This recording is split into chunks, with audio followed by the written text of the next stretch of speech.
12. On your side, breaking news. Good evening. We begin with breaking news today. The driver wanted in a deadly hit and run in Aiken County has turned herself in. Mary Chandler charged with hit and run and driving with a suspended license. She was in court in just the last hour and a half. Chandler's bond was set at more than $50,000. 48-year-old Irma Soto was killed late Friday night on Edgefield Highway. Soto and her husband were moving something out of the road that had fallen from their truck when that accident happened. Also this evening, both Georgia and South Carolina are seeing a gradual decrease in daily coronavirus cases. Lately, the curve is starting to flatten out. You can see that on this graph from Georgia's Department of Health. The yellow line there showing the moving average of daily cases. You can see for the last 2.5 weeks, the average has stayed at right around 1,200 cases per day. And this is the number of daily cases on the South Carolina side. It's hard to see a trend because it doesn't have an average line, but you can see South Carolina started seeing a big drop toward the end of July. After that, a decrease isn't really clear. Today, South Carolina saw 1,000 new cases. The state also saw 1,000 new cases once last week. South Carolina now allowing restaurants to open back up to full capacity, but one North Augusta business is begging the public to follow one rule required by DHEC, and that is wearing a mask. Antonio's in North Augusta says one of their staff put in their 2 weeks notice because they were tired of getting harassed when asking people to put a mask on. Our Brady Trapnell is live in North Augusta, and Brady, you spoke with the owner today. I did, and she says she's just asking the community to be kind. There's been several confrontations between employees over putting on a mask, and it's really hard not to miss. I should say it's really hard to miss not putting on a mask. There's several signs all over the doors. There's also signs across at the other doorway on the other side, and the only place that you do not have to wear a mask is when you're sitting at the dinner table. And Antonio says their staff always tries to ask politely, and if someone doesn't have a mask, then they'll give them one for free. Now, after several incidents and an employee quitting, they decided to share their feelings on social media about this issue, and that post got more than 100 shares and comments. And they say if they lose any more staff, then they may have to cut back hours. Owner Donna Gentile says the majority of the community has been overwhelmingly supportive, but there has been some frustration. Unfortunately, sometimes being verbally chastised because they don't believe in wearing a mask, it's starting to take a toll on them. We're just saying these are the rules we have to follow. Antonio says if they're being honest, if anyone doesn't want to wear a mask, it's them. They've got to stand in front of 500-degree ovens all day long, and also spoke with 10 other businesses across the CSRA trying to get a gauge of what their experience has been like with these mask ordinances, and I'll tell you what they had to say on News 12 at 6 o'clock. Fair enough. Meanwhile, be kind to your servers. They are not the ones making the rules. Brady, thanks very much for that live update from North Augusta. On our Facebook page, we ask if you work at a place that requires a mask, how have customers reacted? Joelle says, I have been cussed out, threatened not only by adults, but by their children. Tiffany says, on a daily basis, we have to fight with customers. One even broke our front door. Aubrey writes, some need to be reminded, but I've only had one customer cause a fuss. Virginia writes, my clients are just fine wearing a mask. Head to our Facebook page and join the conversation there. So let's take a look at the COVID cases in our local hospitals this afternoon. We have not heard yet from AU Health today, but a university hospital says they've seen no new cases. That's a great sign. They have 2 fewer COVID patients in the hospital today. 8 new cases between Aiken Regional and Charlie Norwood VA, and no new cases over at Doctors Hospital, also a nice positive sign. Aiken Regional also had 1 fewer COVID patient in the hospital there. All right, taking a look outside downtown Augusta. A little bit hazy out there, but it's been, all in all, a pretty good day. Mostly sunny skies out there, a couple clouds. Anthony, what can we expect moving into tonight? Yeah, got a little bug on the screen there. Let's cover him up real quick. All righty, well, if you're going outside, watch the little bugs that might be out there. Temperatures here in Augusta, right around 86 degrees. Mostly sunny skies across much of the CSRA. Our dew points in the mid-60s out there. As we continue on through, we're going to watch the chance for additional pop-up showers. Let's first start in northern sections of the region, Tolliver County, going through Wilkes County. A brief little downpour there. That's going to continue moving to the northeast. Elsewhere across the region, we are watching a couple isolated showers just to the south of the CSRA as you go through Allendale and Bamberg counties. That is all going to be shifting to the northeast as well. So expect a couple little downpours as we go through the rest of this evening, with those temperatures falling into the mid-70s. We're down to 74 degrees as we continue on through the night tonight, but big changes are coming in as we go through this weekend. Much more on that coming up in a few minutes. Anthony, thanks a lot. First at 5, 8 people arrested after agents execute more than a dozen federal search warrants in Wilkes County. All 8 people facing drug and gun charges. Almost a dozen agencies involved in executing the 16 search warrants today, including the FBI, the GBI, Wilkes, and Richmond County Sheriff's Offices. Services are being set for that 12-year-old boy killed in a drive-by shooting in Aiken. Edward McKenzie Jr. died Saturday after getting hit by a bullet inside his home. Investigators believe that house was targeted. There is a local memorial for him tomorrow, a service and balloon release happening at the family home on Wyman Street in Aiken from 4 until 5 in the afternoon. His funeral is set to be out of town on Sunday. Our Atlanta Falcons are the latest team forced and feels fine. He says he's been able to monitor practice through. Well, just wrapping up, South Carolina Governor Henry McMaster and CDC Director Dr. Robert Redfield giving an update on COVID-19 in the state. Dr. Redfield says we're starting to see a spike in cases up in the north and the Midwest as it gets colder and more people start to spend time inside. He's reminding the Palmetto State that now's the time to stay vigilant. Weather has a role, but weather's not going to protect us. What is going to protect us, and the governor said this clearly at the beginning, we are not defenseless against this virus. We have a powerful weapon. It's called a face mask.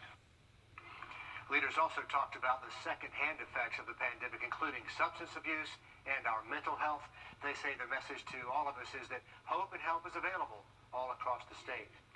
Meanwhile, Georgia Governor Brian Kemp's executive order extending COVID-19 restrictions, that is set to expire at midnight tonight. If the order is not extended, the ban against large gatherings and guidelines for restaurants would be lifted. Kemp's public health state of emergency is still in effect, though, through the 9th of November.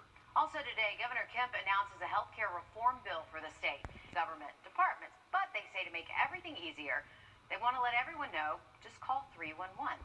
They were working on a way to get that word out. Some important news today for Augusta University students. Today, the school says they are planning to have in-person graduations for graduates this semester. The plan is to have several in-person ceremonies, all on Friday, December the 11th. They'll be for graduates from the spring, the summer, and the fall semesters. Remember, some of those had a virtual commencement back in the spring because of COVID-19. The university says the ceremonies will all happen at the James Brown Arena, and we have all those details on our website. We're going to be watching the chance for some isolated showers as we go through the rest of this evening. Then some big changes are in store for the weekend. We're going to be talking about some fall-like temperatures and no more humidity. That full forecast coming up. And how could something so fuzzy be so dangerous? This is a venomous caterpillar, and they could be in your backyard. Everything you'll want to know in 90 seconds. Oh, have you seen one of these fuzzy things in your backyard? Experts are warning you, do not touch it. Puss caterpillars are named after pussycats because they're so fuzzy. They look adorable. You want to pet them, but don't you dare, because hiding under that fuzz are hollow hairs that contain a very irritating substance. Okay, and just when we thought 2020 was all out of surprises, right now, Georgia and South Carolina are reporting more sightings than normal of these venomous caterpillars, because that's exactly what we need. And you saw those wounds there. They have those tiny spikes she mentioned. They can break off in your skin and keep releasing toxins. People stung by these caterpillars describe intense pain lasting up to 12 hours. So, yeah, keep your hands off the fuzzy caterpillar. Yeah, that's a good warning. Anthony, that shot right there is the one that'll creep you out right Yeah, look at it just moving around there. Yeah. Yeah, no thanks. I'm a no on on the snakes, and I guess now no on the caterpillars too. So, well, if you're going outside, we're seeing lots of sunshine here in Grovetown and I-20. Temperatures into the mid-80s right now, well above average for this time of year. Our dew points in the mid-60s, so it feels a little bit warmer out there, but still a nice afternoon. We are watching a couple areas that are seeing some pop-up showers as we go through northern sections of the region. This one little shower moving out of Tolliver County and going through Wilkes County. If you live in Washington, you could see a couple sprinkles and maybe a brief downpour. As we go through southern sections of the region, we're watching this line of showers slowly going to be moving to the north, so places in Screven County all the way through Bamberg County, going through Bamberg itself. You could be seeing some of those showers over the next 20 or 30 minutes. So if you're going outside, just make sure to keep that umbrella handy. And temperatures right now into the mid-80s, even some upper 70s now, where we're seeing some of those showers in Washington right around 79 degrees. And we'll see some cooler temperatures once some of these counties see some of that rainfall as well. Winds right now mostly calm across the eastern half of the region. We'll see some lighter winds coming out of the southeast. That's going to be shifting to the west as we go through the next couple of days as a cold front moves through the region. But for now, as we go through this evening, aside from those isolated showers, going to be a great night. We'll see temperatures into the upper 70s, eventually falling down into the lower 70s as we go through 8 o'clock this evening. So if you're doing some grilling, you should be in good shape for that. Just keep an eye on the skies for a couple of those isolated showers. Low temperatures tonight falling down into the mid-60s here in Augusta. Good to be a little bit cooler as you go north of I-20. We'll stick to the mid to upper 60s as we go through this evening as well. Now, where we have the locations that aren't going to be seeing too much wind, we could be talking about some denser fog, especially as you live near the Savannah River or any other bodies of water. So keep that in mind if you're going out early tomorrow morning. Just give yourself a couple extra minutes as you're heading out the door. Rain chances stay low as we go through early Friday morning, and by the afternoon, we're actually going to be talking about some sunnier skies, and we're going to be staying nice and dry over this weekend and through the first half of next week as well. Getting on the bus tomorrow morning, temperatures right into the mid-60s, and as you're getting back from school, we'll see temperatures right around 80 degrees. And as we go through the next 7 days, we'll notice temperatures continuing to stick to those lower 70s, a little bit below average, definitely feeling like fall. Notice those morning temperatures down to the upper 40s, mid-40s as we go through early Sunday morning. So feeling like fall for sure, then we're back to the low 80s. All right. Thanks for that, Anthony. It may wake you up once a week early in the morning, but one young boy always makes sure that he's awake before the trash truck gets to his house. This adorable story coming up next. I'm Jeannie. You know, a lot of us dread getting up in the morning, especially if you have to get up earlier than usual. Oh, for sure. But Meredith Eline shows us once a week in Myrtle Beach, a 4-year-old boy always makes sure he's up early so he can see his friend. As the sun's first rays let the moon know its nightly watch is ending. A sound we all know. Trucks along with the morning light. But inside one of these homes it routes around, a little boy knows that sound doesn't mean the truck is coming. His friend is. It started probably about 2 years ago. He used to come out every morning about this time. He begged his mom to come outside so he can wave at me. It changed to Friday, so there was a week we missed it, and he was very upset. Tara Harder's son Braxton has her on quite the early routine to see his friend Sherrard Wilson. He always has a big smile and starts waving to Braxton, and he always honks the horn. Even if it's 5 in the morning, so our neighbors are probably upset, but he always honks the horn at Braxton, and that makes his day. He leaves an impression. I started smiling and I said, man, I like this guy. While Braxton waits and listens for Sherrard, he has his own truck running routes. Sherrard surprised Braxton with a truck of his own. I tried not to cry, but I did tear up, but I told them to stay right there and let me go get my camera because I had to capture that picture. I love him to death, man. Yeah, I love him to death. Braxton doesn't have much to say, but this says it all. Bye. Thank you. Have a good day. So when Sherrard steps back in and continues his route, and Tara takes Braxton inside to tend to his truck duties, there's one place they know they'll do it all again next week. At our driveway. Can you imagine? You heard him say at the beginning, but they've been meeting once a week like that for 2 years now. So half of his life, he's been getting up early to meet his buddy outside. That is dedication right there. So Very sweet. sweet. Anthony. What an awesome story. Now, as we go through tomorrow morning, we're going to start the morning off with some patchy fog, temperatures in the mid-60s, warming up to near 80 degrees by noon time. We'll have another look at that forecast coming up. Breaking news out of Atlanta for you. Governor Brian Kemp just extending that COVID-19 order, which was originally set to expire at midnight tonight.